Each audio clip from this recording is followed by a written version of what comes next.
Okay, class is back. Feels good to be back. So this time I'm gonna change it up. I'm gonna be by the window. Now I'm gonna break down something for my people that are making a major shift in life, whether it's in your career, whether it's in your personal life, whether it's you building your business. Now the one thing that I've learned is basically I break things down into the threes, right? It makes it easy to remember. Whenever we have threes, it's usually helpful, like the NBA, the NFL, Fox, CNN, right? So here's how I'll break it down for you. Now, when you're making a major shift, the one thing is when you're in the in-between phase, you're juggling everything, whether it's leaving one career, going to a new one, leaving one position, going to a new one, going from, relationship to being single, building a life on your own. Basically, there's a lot of juggling. So here's how you can handle this chapter the best. And this from what I've experienced juggling teaching at multiple colleges, starting a business, leaving a career, different maneuvers I've had in life. So here's the first one.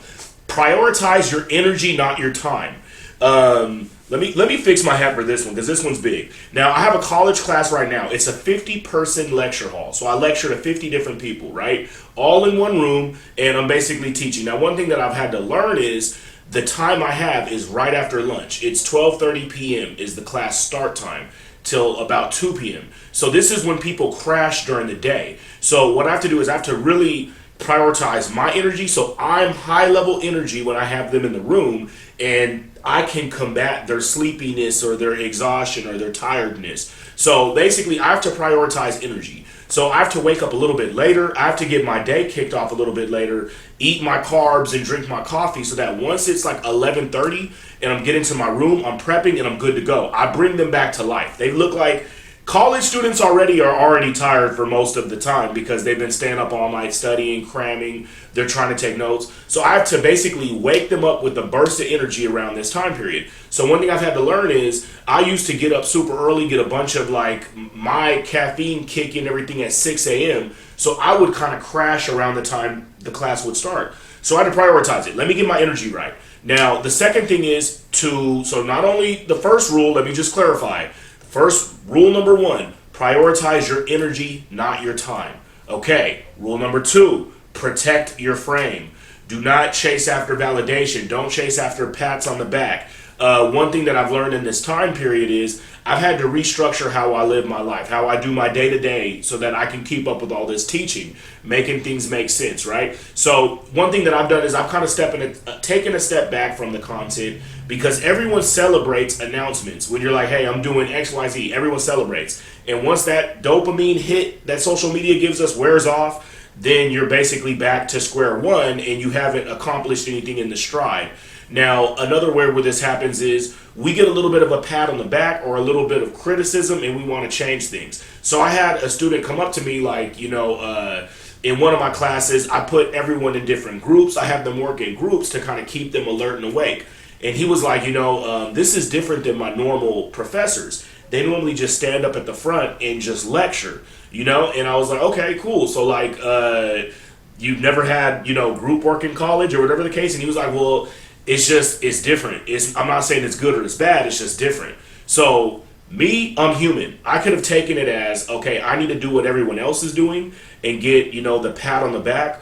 Or, I'm going to keep on doing what I'm doing. I'm going to hold my position and students are going to look forward to coming to my class. And maybe other professors will take what I'm doing and implement it into what they're doing, right? So I didn't want to lose who I am or lose my frame. When someone gives you some type of feedback or they give you some type of input, a lot of the time what we'll do is we'll change what we're doing based on that to cater to that. Instead of we have a formula, we have a process, we stick to the plan. No outside opinions should shift the plan. Protect your frame. Stay within your frame at all times. So rule number one was prioritize your energy, not your time. Rule number two is protect your frame. Now lastly, this is the last rule. Momentum is more important than perfection.